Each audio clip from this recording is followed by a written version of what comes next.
प्रगति पथ पटना के YouTube channel पर मैं CS सिंह आप सभी विद्यार्थियों का एक बार फिर से स्वागत करता हूं। पिछले क्लासेस में हम लोग इंट्रोडक्शन टू लाइट में परसिस्टेंस ऑफ विज़न के बारे में बात कर रहे थे और आज हम लोग इसका तीसरे पार्ट में बात करेंगे रिजॉल्विंग लिमिट का। रिजॉल्विंग लिमिट, और एक बात आपको बता देना चाहते हैं कि जिन लोगों ने पार्ट 1 और पार्ट 2 नहीं देखा है इसका, वो पार्ट 1 और पार्ट 2 भी देख लीजिएगा। उसमें भी बहुत सारे इंपॉर्टेंट इन्फॉर्मेशंस हैं आप लोग के लिए।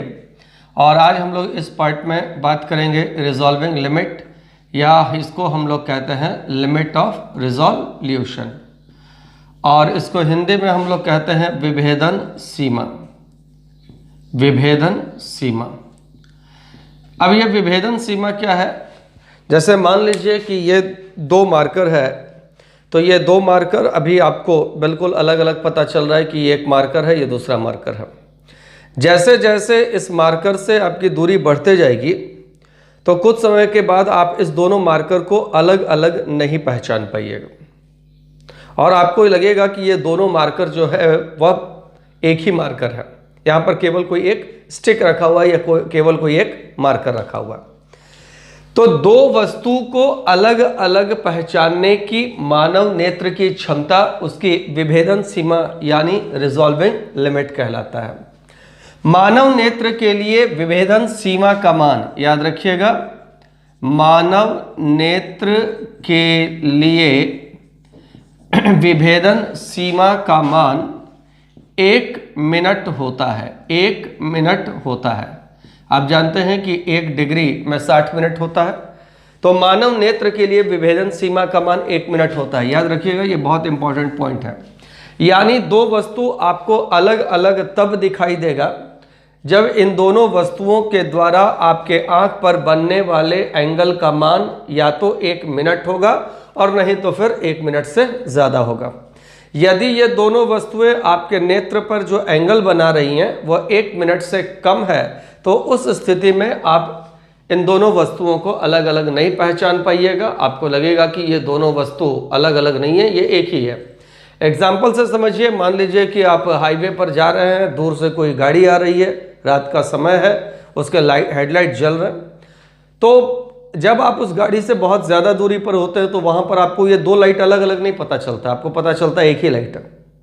लेकिन जैसे जैसे वो गाड़ी आपके पास आते जाती है, आप भी गाड़ी के पास आते जाते हैं, दोनों के बीच की दूरी घटती है, तो फिर आपको पता चलता है नहीं, ये एक लाइट नहीं है, ये दो लाइट है। तो यहाँ पर वस्तु को अलग अलग, दो वस्तु आपको अलग अलग तब दिखाई देगा जब ये दोनों वस्तु आपके नेत्र पर 1 मिनट का या उससे अधिक का एंगल बना रहे हैं।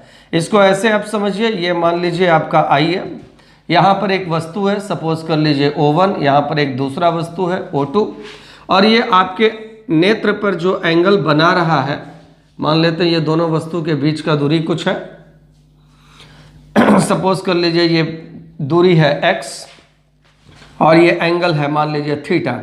तो ये एंगल थीटा का मान जो होना चाहिए इन दोनों वस्तु O1 और O2 को अलग अलग देखने के लिए, उसका मान जो होना चाहिए वह 1 मिनट से या 1 मिनट के बराबर या 1 मिनट से अधिक होना चाहिए। तो यहाँ पर एक टॉपिक था हम लोग का रिजॉल्विंग लिमिट या लिमिट ऑफ रिजोल्यूशन का। तो याद रखिए, मानव नेत्र के लिए विभेदन सीमा 1 मिनट होता है। पिछले क्लास में हम लोग बात कर रहे थे परसिस्टेंस ऑफ विजन का, दृष्टि निर्बंधता का, और मानव नेत्र के लिए दृष्टि निर्बंधता का जो मान होता है वह होता है आपका 1/16 सेकेंड। अब देखिए, अगला जो पॉइंट हम लोग बात करेंगे रिजॉल्विंग लिमिट और परसिस्टेंस ऑफ विजन के बाद, कुछ और पॉइंट्स को हम लोग इंट्रोडक्शन टू लाइट में हम लोग डिस्कस कर लेते हैं। अब ये पॉइंट कौन कौन से हैं इसको देख लिया जाए। तो देखिए, माध्यम जो होता है, माध्यम यानी मीडियम, मीडियम दो प्रकार का होता है। एक होता है आइसोट्रॉपिक मीडियम और दूसरा होता है एनआइसोट्रॉपिक मीडियम। यहाँ पर आपको बताएं, माध्यम का मतलब होता है मीडियम, जिस पदार्थ में प्रकाश गमन करती है उसको हम माध्यम कहते हैं। अगर हवा में गुजर रही है तो फिर मीडियम एयर है, पानी में गुजर रहा है तो मीडियम वाटर है, कांच में गुजर रहा है तो मीडियम ग्लास है। तो मीडियम जो होता है माध्यम, माध्यम का मतलब होता है जिस वस्तु से प्रकाश गुजर रही है वो मीडियम होता है। तो मीडियम को हिंदी में हम लोग कहेंगे माध्यम। माध्यम मतलब एयर, वाटर, ग्लास, डायमंड, ये सब जो है वो आपके मीडियम होते हैं। अब देखिए मीडियम जो होता है वह दो प्रकार का होता है, माध्यम दो प्रकार के होते हैं। एक को कहते हैं हम लोग आइसोट्रॉपिक मीडियम, आइसोट्रॉपिक, और दूसरा जो मीडियम होता है उसको कहते हैं एनआइसोट्रॉपिक। आइसोट्रॉपिक और एनआइसोट्रॉपिक, आइसोट्रॉपिक का हिंदी होता है समदैशिक। अगर किसी माध्यम में सभी दिशाओं में प्रकाश का वेग एक समान होता है, मान लीजिए कि कोई मीडियम है और इस मीडियम में मान लीजिए ये मीडियम सपोज कर लीजिए ग्लासी है या एयर है, वाटर है, कुछ भी है, तो इस डायरेक्शन में प्रकाश के वेग की दिशा, इस डायरेक्शन में प्रकाश के वेग की दिशा, और किसी भी डायरेक्शन में अगर प्रकाश के वेग की दिशा समान होती है तो इस प्रकार के मीडियम को हम आइसोट्रॉपिक मीडियम कहते हैं। एग्जाम्पल इसका हो गया ग्लास, दूसरा एग्जाम्पल हो गया वाटर, तीसरा एग्जाम्पल हो गया एयर। तो ये सब आइसोट्रॉपिक मीडियम होता है। और इस आइसोट्रॉपिक मीडियम का एक विशेषता होता है कि इसका सभी दिशाओं में यानी सभी जगह पर इसका रिफ्रैक्टिव इंडेक्स यानी जो अपवर्तनांक होता है वह होता है कांस्टेंट। अपवर्तनांक सभी डायरेक्शंस में सभी दिशाओं में कांस्टेंट होता है, यानी पूरे पदार्थ में अपवर्तनांक का मान नियत होता है। तो पहला प्रकार का मीडियम होता है आइसोट्रॉपिक, समदैशिक। याद रखिए, वैसा माध्यम जिसमें सभी दिशाओं में प्रकाश का वेग समान हो उसको आइसोट्रॉपिक मीडियम कहा जाता है। इसके लिए म्यू यानी अपवर्तनांक का मान कांस्टेंट होता है। ग्लास, वाटर, एयर, ये सब आइसोट्रॉपिक मीडियम के एग्जाम्पल हैं। दूसरा प्रकार का जो मीडियम होता है उसको एनआइसोट्रॉपिक मीडियम कहा जाता है, एनआइसोट्रॉपिक मीडियम, और इसको हिंदी में कहते हैं असमदैशिक। असमदैशिक का मतलब होता है कि जिसमें अलग अलग दिशाओं में प्रकाश का वेग जो है वह अलग अलग होता है। जैसे मान लीजिए, सपोज कर लीजिए कि ये एक एनआइसोट्रॉपिक मीडियम है, तो एनआइसोट्रॉपिक मीडियम जो होता है उसमें मान लीजिए कि अगर इस डायरेक्शन में प्रकाश का वेग v1 है तो हो सकता है इस डायरेक्शन में प्रकाश का वेग v2 हो।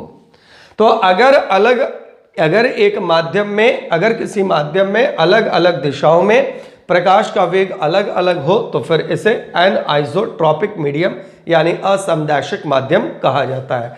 और इसका एग्जाम्पल हो सकता है, याद रखिए, एग्जाम्पल इसका हो सकता है क्वार्ट्ज। क्वार्ट्ज जो होता है वह एनआइसोट्रॉपिक मीडियम का एग्जाम्पल है। क्वार्ट्ज जानते हैं, सिलिकॉन डाइऑक्साइड, SiO2। दूसरा इसका एग्जाम्पल हो सकता है आप कैल्साइट, कैल्साइट होता है कैल्शियम कार्बोनेट। तो ये सब जो है आपके एनआइसोट्रॉपिक यानी असमदैशिक माध्यम के एग्जाम्पल हैं। असमदैशिक माध्यम में अलग अलग दिशाओं में प्रकाश का वेग अलग अलग होता है और इसीलिए इसका म्यू जो होता है वह कांस्टेंट नहीं होता है, यानी कि अलग अलग दिशाओं में अपवर्तन का जो घटना होता है वह अलग अलग मात्रा में होता है। तो मीडियम याद रखिएगा दो प्रकार का होता है, आइसोट्रॉपिक, एनआइसोट्रॉपिक। आइसोट्रॉपिक मीडियम में सभी दिशाओं में प्रकाश का वेग एक समान होगा क्योंकि इसके सभी दिशाओं में अपवर्तनांक कांस्टेंट होते हैं। Through out the material refractive index constant रहता है। एग्जाम्पल ग्लास, वाटर, एयर याद रखिए। एनआइसोट्रॉपिक, असमदैशिक, अलग अलग दिशाओं में वेग अलग अलग होगा। एग्जाम्पल क्वार्ट्ज और कैल्साइट, और इसका अपवर्तनांक कांस्टेंट नहीं है, मतलब अलग अलग तल में अलग अलग डायरेक्शन में इसका जो रिफ्रैक्टिव इंडेक्स या अपवर्तनांक का मान होगा वह अलग अलग हो सकता है। तो यह तो मीडियम का बात हुआ। मीडियम दो प्रकार का होता है, याद रखिएगा इसको, आइसोट्रॉपिक और एनआइसोट्रॉपिक। आगे हम आपको बताएंगे जब पोलराइजेशन, तो वहां पर इस चीज का आवश्यकता होगा। याद रखिएगा आप जो टॉपिक पढ़ रहे हैं वो इंट्रोडक्शन टू लाइट है। एक बार फिर से बोल दे रहे हैं, पार्ट 3 देखने से पहले पार्ट 1 और पार्ट 2 को भी जरूर देख लीजिएगा। और अगर चैनल पसंद आ रहा है तो फिर लाइक, शेयर और सब्सक्राइब भी जरूर कीजिएगा। चलिए आगे बात करते हैं।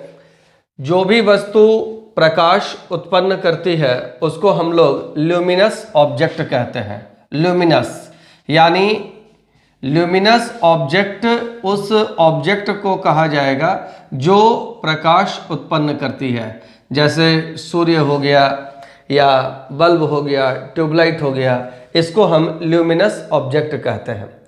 अब ये ल्यूमिनस ऑब्जेक्ट अगर गर्म होकर प्रकाश उत्पन्न करती है तो इसको हम कहते हैं इनकैंडेसेंट। इनकैंडेसेंट हिंदी में इसको कहेंगे तप्त दीप्त, तप्त दीप्त। ल्यूमिनस ऑब्जेक्ट को आप हिंदी में कह सकते हैं दीप्त वस्तु, दीप्त वस्तु। और दीप्त वस्तु दो प्रकार का होता है, एक होता है इनकैंडेसेंट। इनकैंडेसेंट का मतलब होता है तप्त दीप्त। अगर कोई वस्तु गर्म होने पर प्रकाश उत्पन्न करती है, यानी जिसको प्रकाश उत्पन्न करने के लिए उसको एक पर्टिकुलर टेम्परेचर तक गर्म करना पड़ता है, तो ऐसे वस्तु को हम इनकैंडेसेंट यानी तप्त दीप्त कहते हैं। और तप्त दीप्त का अगर आप एग्जाम्पल देखिए तो इसका एग्जाम्पल हो जाएगा इलेक्ट्रिक बल्ब। बल्ब का फिलामेंट जब गर्म होता है विद्युत धारा के ऊष्मीय प्रभाव से, तो वह प्रकाश उत्पन्न करता है। तो इलेक्ट्रिक बल्ब इसका एग्जाम्पल है। दूसरा इसका इनकैंडेसेंट वस्तु का एग्जाम्पल हो सकता है कैंडल यानी मोमबत्ती। मोमबत्ती में जब मोम का दहन होता है तो प्रकाश उत्पन्न होता है। तो जब कोई वस्तु गर्म होकर प्रकाश उत्पन्न करती है तो उस वस्तु को हम इनकैंडेसेंट यानी तप्त दीप्त कहते हैं। ल्यूमिनस ऑब्जेक्ट का जो दूसरा प्रकार होता है इसको कहते हैं ल्यूमिनेसेंट, ल्यूमिनेसेंट। अब ल्यूमिनेसेंट किसको कहेंगे? ल्यूमिनेसेंट उस वस्तु को कहा जाएगा जो प्रकाश, जिसको प्रकाश उत्पन्न करने के लिए उसको एक पर्टिकुलर टेम्परेचर तक गर्म होने की आवश्यकता नहीं है। मतलब अगर वह वस्तु ठंडी भी है तो फिर वह प्रकाश उत्पन्न करती है, तो उसको हम लोग ल्यूमिनेसेंट कहते हैं। या इसको हिंदी में हम सिर्फ कह सकते हैं शीत दीप्त, शीत दीप्त। अर्थात ये प्रकाश इसको उत्पन्न करने के लिए इसको एक टेम्परेचर तक गर्म होने का जरूरत नहीं है, ये ठंडा है तो भी ये प्रकाश को उत्पन्न करेगा। तो इसको ल्यूमिनेसेंट या शीत दीप्त कहा जाता है, या फिर आप इसको प्रदीप्त भी कह सकते हैं, प्रदीप्त। अब देखिए, ये जो ल्यूमिनेसेंट ऑब्जेक्ट होता है ये दो प्रकार का होता है, ये दो प्रकार का होता है। एक को कहते हैं फ्लोरोसेंट, फ्लोरोसेंट, और दूसरे को कहते हैं फॉस्फोरोसेंट, फॉस्फोरोसेंट। तो ल्यूमिनेसेंट ऑब्जेक्ट जो होता है ये दो प्रकार का होता है, एक होता है फ्लोरोसेंट ऑब्जेक्ट और दूसरा होता है फॉस्फोरोसेंट ऑब्जेक्ट। अब अच्छा, ये ल्यूमिनेसेंट का एग्जांपल देख लीजिए। इसका एग्जांपल होगा ट्यूबलाइट। आप जानते हैं कि ट्यूबलाइट में प्रकाश जो उत्पन्न होता है वो गैसों के आयनीकरण से होता है। इसका दूसरा एग्जाम्पल हो सकता है ग्लो वर्म, जुगनू जो है प्रकाश जो उत्पन्न करती है, तो वो ल्यूमिनेसेंट ऑब्जेक्ट का एग्जाम्पल होता है। आप जानते हैं कि जुगनू में प्रकाश इसलिए उत्पन्न होता है क्योंकि उसके अंदर एक केमिकल होता है लूसीफेरिन, उस केमिकल का नाम है। लिखना है तो लिख लीजिए, ग्लो वर्म में जो केमिकल पाया जाता है ये लूसीफेरिन हो गया, LUCIFERIN। याद रखना, ग्लो वर्म में पाया जाने वाला केमिकल है। ग्लो वर्म हो गया आपका जुगनू। अब देखिए, फ्लोरोसेंट एक ऑब्जेक्ट होता है और दूसरा फॉस्फोरोसेंट ऑब्जेक्ट होता है। अगर कोई वस्तु पर कोई रेडिएशन टकराए और वह जो प्रकाश उत्सर्जन करे, उन दोनों के बीच अंतराल 10⁻⁻8 सेकंड से कम है, तो इस प्रकार के वस्तु को हम फ्लोरोसेंट ऑब्जेक्ट कहते हैं। फ्लोरोसेंट ऑब्जेक्ट हिंदी में हम लोग इसको कहते हैं प्रतिदीप्तशील, प्रतिदीप्तशील। ऐसे ज्यादा अच्छा होगा, आप अंग्रेजी ही याद रखिएगा, प्रतिदीप्तशील। तो प्रतिदीप्तशील कहने का मतलब वैसी वस्तु जिन पर एक्साइटेशन और एमिशन, यानी एक्साइटेशन का मतलब क्या हुआ? एक्साइटेशन का मतलब हुआ उत्तेजन और एमिशन का मतलब उत्सर्जन। यदि किसी वस्तु में एक्साइटेशन और एमिशन अर्थात उत्तेजन और उत्सर्जन के बीच का अंतराल 10⁻⁻8 सेकंड से कम होता है, तो इस प्रकार के वस्तु को हम फ्लोरोसेंट ऑब्जेक्ट कहते हैं।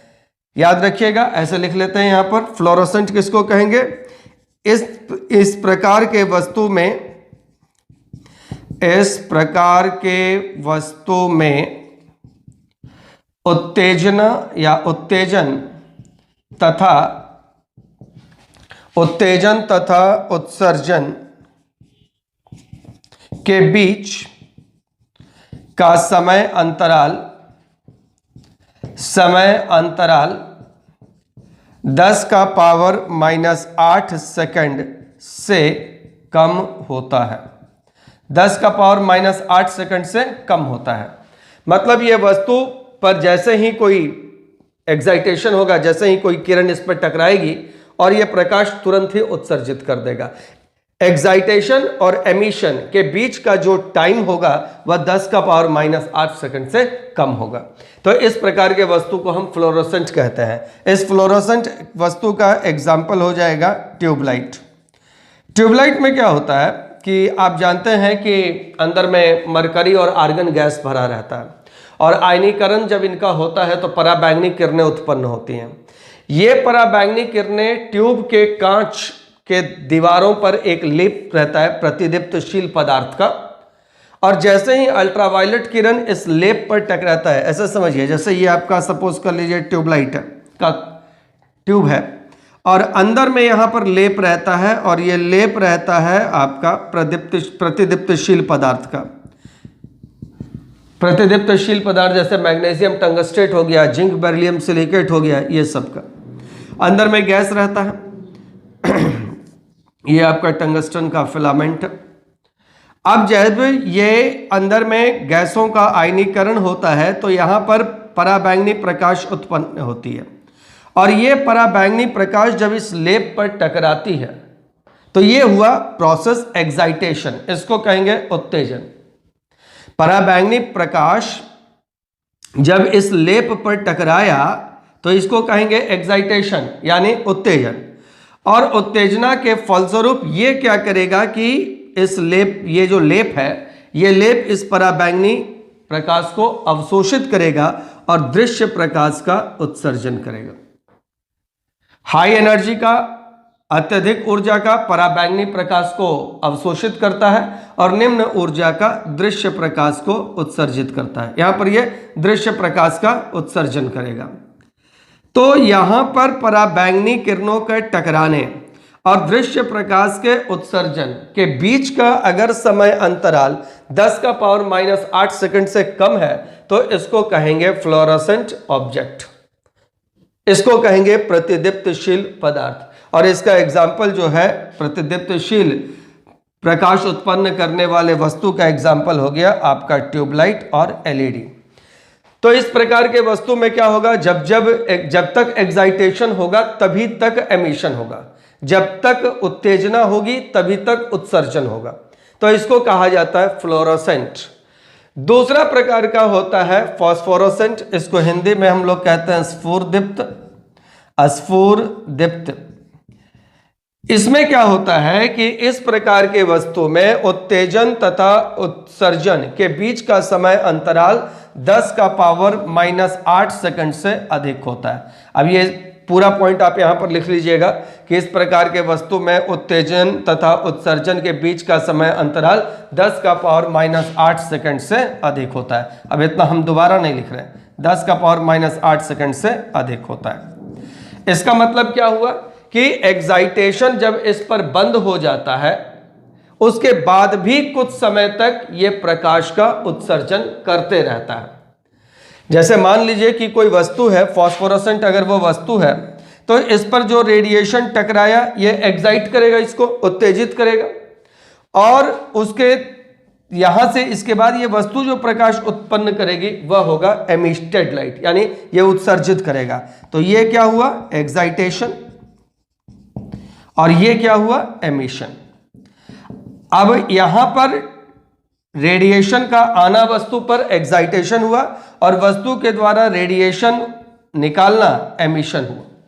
इस दोनों के बीच का जो अंतराल होगा वह 10 का पावर -8 सेकंड से अधिक होगा। मतलब लाइट टकराने के बाद भी एक्साइटेशन बंद होने के बाद भी कुछ समय तक यह वस्तुएं प्रकाश को उत्पन्न करते रहती है, क्योंकि इसमें अंतराल 10 का पावर -8 सेकंड से अधिक होता है। और इसका सबसे अच्छा आपका एग्जाम्पल है, आप देखे होंगे रेडियम डायल वाला क्लॉक। तो इसका एग्जाम्पल हो गया रेडियम। रेडियम जो है वह आपके फॉस्फोरेसेंट ऑब्जेक्ट का एग्जाम्पल होता है। तो phosphorescent object, fluorescent object, incandescent object, luminescence object और ल्यूमिनस ऑब्जेक्ट। हमारे ख्याल से ये आइडिया आपको क्लियर हो गया होगा। याद रखिएगा, कोई भी वस्तु जो प्रकाश उत्सर्जित करती है उसको हम ल्यूमिनस ऑब्जेक्ट यानी दीप्त वस्तु कहते हैं। दीप्त वस्तु अगर गर्म होने के कारण प्रकाश उत्पन्न करती है तो इनकैंडेसेंट, और यदि ठंडी अवस्था में प्रकाश उत्पन्न करती है तो ल्यूमिनेसेंट। इनकैंडेसेंट का एग्जाम्पल इलेक्ट्रिक बल्ब कैंडल हो गया, ल्यूमिनेसेंट का एग्जाम्पल ट्यूबलाइट और ग्लो वर्म हो गया। ल्यूमिनेसेंट ऑब्जेक्ट दो प्रकार का, फ्लोरोसेंट और फॉस्फोरोसेंट। फ्लोरोसेंट यानी प्रतिदीप्तशील, इस प्रकार के वस्तु में उत्तेजना तथा उत्सर्जन के बीच का समय अंतराल 10⁻⁸ सेकंड से कम होगा। जैसे यहां पर देखें, अल्ट्रावायलेट किरण लेप पर टकरा रहा था तो ये एक्साइटेशन हुआ, और जब ये लेप प्रकाश उत्सर्जित कर रहा है तो ये एमिशन हुआ। इस दोनों के बीच का अंतराल अगर 10⁻⁸ सेकंड से कम है तो इसको फ्लोरोसेंट कहेंगे, जैसे ट्यूबलाइट और एलईडी इसका एग्जाम्पल है। और फॉस्फोरेसेंट में एक्साइटेशन और एमिशन के बीच का अंतराल 10⁻⁸ सेकंड से अधिक होता है, और इसका एग्जाम्पल आपका रेडियम हो गया। तो ये आपका एक कंसेप्ट है ल्यूमिनस ऑब्जेक्ट का, जो वस्तु प्रकाश उत्पन्न करती है उसका कॉन्सेप्ट है। थोड़ा सा एक दो बात आज और देख लीजिए, इसके बाद अगले क्लास में हम इसका last part introduction to light part 4 आपको डिस्कस करेंगे। लेकिन आज इसमें थोड़ा सा और देख लीजिए कुछ बातों को। जैसे हम लोग जानते हैं कि प्रकाश जो है वह दो प्रकार का हो सकता है, यानी हम विजिबल लाइट को दो प्रकार से डिवाइड कर सकते हैं। देखिए, विजिबल लाइट उस लाइट को कहा जाता है जिसको हम लोग देख सकते हैं। जिसको हम देख सकते हैं उसको हम लोग विजिबल लाइट अर्थात दृश्य प्रकाश कहते हैं। अब यह दृश्य प्रकाश जो होगा वह दो प्रकार का हो सकता है। एक हो सकता है एक वर्णी और दूसरा हो सकता है बहुवर्णी। तो हम लोग इसको कहेंगे विजिबल लाइट दो प्रकार का हुआ। एक हुआ मोनोक्रोमैटिक, मोनोक्रोमैटिक, और दूसरा जो है इसको आप कहेंगे हेट्रोक्रोमैटिक। तो मोनोक्रोमैटिक, मोनो का मतलब होता है एक और क्रोम का मतलब होता है कलर। तो मोनोक्रोमैटिक लाइट उस लाइट को कहते हैं जिसमें कि एक पर्टिकुलर वेवलेंथ होता है, यानी कि इसमें पर्टिकुलर वेवलेंथ का ही रेडिएशन होगा। ऐसा प्रकाश जिसमें केवल एक ही प्रकार के तरंगदैर्ध्य हो, एक सिंगल टाइप का इसमें वेवलेंथ होगा, तो उसको मोनोक्रोमैटिक यानी एक वर्णीय प्रकाश कहा जाएगा। एक वर्णीय प्रकाश का सबसे अच्छा एग्जाम्पल होता है लेजर। याद रखिएगा, मोनोक्रोमैटिक का हिंदी होता है एक वर्णी। एक वर्णी प्रकाश स्रोत। तो दृश्य प्रकाश जो होता है वह दो प्रकार का हो सकता है, कोई एक पर्टिकुलर कलर वाला, तो एग्जाम्पल हो गया लेजर। लेजर देखिए, आपने देखा होगा लेजर लाल रंग का होता है, हरा रंग का होता है, पीला रंग का होता है। तो लेजर जो होता है वो मोनोक्रोमैटिक लाइट सोर्स का एग्जाम्पल है। इसका फुल फॉर्म तो आपको मालूम है लेजर का, इसका फुल फॉर्म होता है light amplification by stimulated emission of radiation. तो ये लेजर जो होता है ये आपका मोनोक्रोमैटिक लाइट सोर्स का यानी एक वर्णी प्रकाश स्रोत का एग्जाम्पल होता है। दूसरा इसका एग्जाम्पल हो सकता है sodium vapour lamp. Sodium vapour lamp जो है यह पीला रंग का प्रकाश उत्पन्न करता है, और यह भी लगभग एक वर्णी प्रकाश स्रोत का ही उदाहरण होता है। तो एक वर्णी प्रकाश स्रोत उस प्रकाश स्रोत को कहेंगे जो केवल एक ही तरंगदैर्ध्य का प्रकाश विकिरण उत्सर्जित करता है। याद रखिए, ऐसा प्रकाश स्रोत जो केवल एक ही रंग का, एक ही प्रकार का तरंगदैर्ध्य वाला प्रकाश उत्पन्न करेगा उसको एक वर्णी प्रकाश स्रोत कहेंगे। एग्जाम्पल हो गया लेजर। दूसरा एग्जाम्पल हो गया सोडियम वेपर लैंप। लेजर का फुल फॉर्म हो गया light amplification by stimulated emission of radiation. तो ये बात हो गया एक वर्णी। हेट्रोक्रोमैटिक क्या होता है? हेट्रोक्रोमैटिक का मतलब होता है वैसा प्रकाश स्रोत जो प्रकाश उत्पन्न करता है और उनमें कई तरंगदैर्ध्य के प्रकाश होते हैं। और इसका एग्जाम्पल हो गया सनलाइट। मतलब इसमें डिफरेंट वेवलेंथ ऑफ लाइट होगा, याद रखिएगा, डिफरेंट वेवलेंथ, डिफरेंट वेवलेंथ। तो ये हो गया हेट्रोक्रोमेटिक। और पहला है मोनोक्रोमेटिक जिसमें एक ही प्रकार का तरंगदैर्ध्य होगा, दूसरा हेट्रोक्रोमेटिक जिसमें अलग अलग प्रकार का तरंगदैर्ध्य होगा। तो इसमें डिफरेंट वेवलेंथ ऑफ लाइट होंगे। जैसे एग्जांपल हो गया आपका सनलाइट, और सनलाइट सूर्य का प्रकाश ये 7 रंग का होता है, बैंगनी से लेकर के याद करिए VIB GYOR, और इसमें 4000 एंगस्ट्रॉम से लेकर 7800 एंगस्ट्रॉम तक का लाइट होता है, तो वो हेट्रोक्रोमेटिक है। अगर केवल एक ही वेवलेंथ का लाइट है तो वो मोनोक्रोमेटिक है। इसका बेस्ट एग्जांपल है लेजर। दूसरा एग्जांपल याद रखिए सोडियम वेपर लैंप, और याद रखिएगा ये सोडियम वेपर लैंप जो होता है ये गिव येलो लाइट, यानी ये पीला रंग का प्रकाश उत्पन्न करता है। दूसरा होता है heterochromatic, different wavelength of light, example हो गया सनलाइट। दूसरा इसका एग्जांपल हो सकता है आपका ट्यूबलाइट। तो याद रखिएगा ये सब इसका एग्जांपल है। याद रखिएगा लेजर हमेशा किसी पर्टिकुलर रंग का होता है, लाल रंग का हो सकता है, हरा रंग का हो सकता है, नीला रंग का हो सकता है, लेकिन याद रखिएगा लेजर कभी भी सफेद रंग का नहीं हो सकता है। क्यों? क्योंकि आपको मालूम है सफेद रंग या श्वेत रंग 7 रंगों का कॉम्बिनेशन है, और इसमें तो केवल एक ही प्रकार का वेवलेंथ होता है। इसीलिए याद रखिएगा laser can never be off white colour, laser can be never off white colour, laser कभी भी सफेद रंग का नहीं हो सकता है। तो ये बातें हम लोग लाइट सोर्स के रूप में, विजिबल लाइट के बारे में करें कि विजिबल लाइट सोर्स 2 प्रकार का हो सकता है, दृश्य प्रकाश स्रोत 2 प्रकार के हो सकते हैं। एक हो सकता है एक वर्णी, विजिबल लाइट सोर्स कर देते हैं इसको। दृश्य प्रकाश उत्पन्न करने वाले स्रोत 2 प्रकार के होते हैं, मोनोक्रोमेटिक और हेट्रोक्रोमेटिक। तो ये बात हो गया।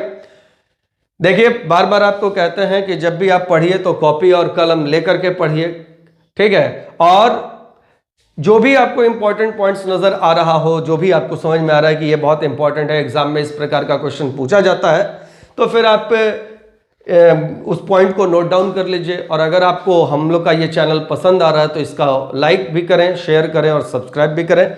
इसके अगले लेक्चर में हम लोग इंट्रोडक्शन टू लाइट पार्ट 4 बात करेंगे, लास्ट पार्ट होगा। और फिर ये चारों पार्ट्स पर जितने एग्जाम्स में क्वेश्चन पूछे जाते हैं, जो भी इंपॉर्टेंट क्वेश्चंस हैं, उसको हम लोग डिस्कस करेंगे। तब तक पढ़ते रहिए and have a nice day. Thank you.